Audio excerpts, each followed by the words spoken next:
आज का दिन हम सब के लिए महत्वपूर्ण इसलिए भी है, जैसे कि आपने पूर्व के वक्ताओं को और जो एक शॉर्ट फिल्म यहां पर दिखाई गई है उसमें भी देखा है। भारत का संविधान 1946 में हुए संविधान सभा के चुनाव के उपरांत गठित एक संविधान सभा ने भारत के संविधान का निर्माण किया था,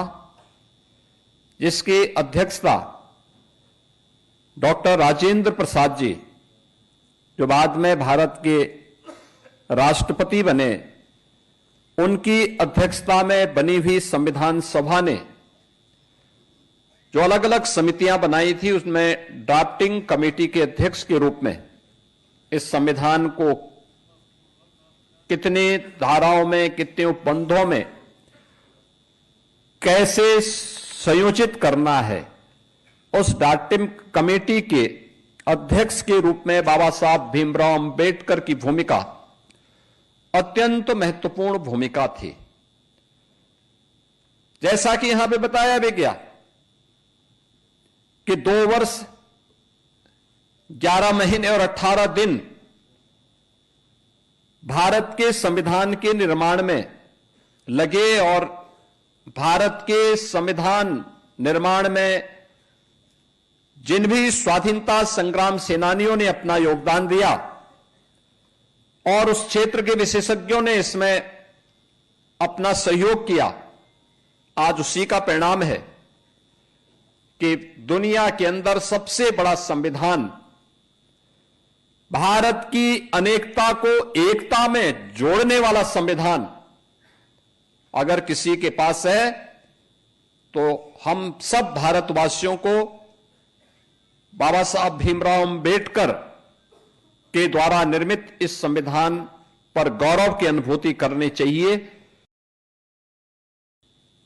प्रधानमंत्री मोदी जी ने 2015 में संविधान दिवस के पीछे पूरे देशवासियों को इस बात के लिए प्रेरित किया था। अक्सर होता है कि हम में से हर व्यक्ति स्वतंत्र भारत का नागरिक होने के बाद स्वतंत्रता की उस वास्तविक कीमत को विस्मृत किए जा रहे हैं, क्योंकि हमने स्वाधीनता की लड़ाई को अपनी आंखों से नहीं देखा, हमने उन क्रूर यातनाओं को नहीं सहा।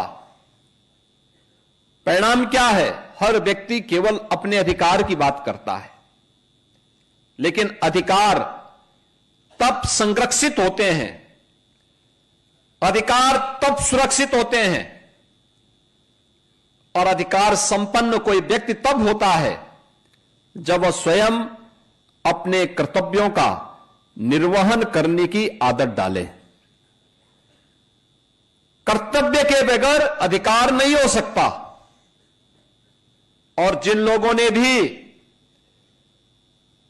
कर्तव्य के बगैर अधिकार प्राप्त करने का प्रयास किया है, वहां पर लोकतंत्र नहीं, वहां पर कोई ना कोई तानाशाह उस पूरी व्यवस्था को अपनी गिरफ्त में लेकर के वहां के आम नागरिकों के मौलिक अधिकारों को रौंदता हुआ दिखाई देता है। लेकिन भारत इस मामले में सौभाग्यशाली है कि भारत ने अपने संविधान को हमेशा लागू होने के बाद सर्वोपरि मान करके सदैव इसको सम्मान दिया। अपने स्वाधीनता संग्राम सेनानियों को, अपने प्रतीकों को सम्मान दिया और संविधान की उन मूल भावनाओं को, जिन मूल भावनाओं पर आधारित भारत का संविधान बना हुआ है, उसको अपने जीवन का हिस्सा बनाने का प्रयास किया।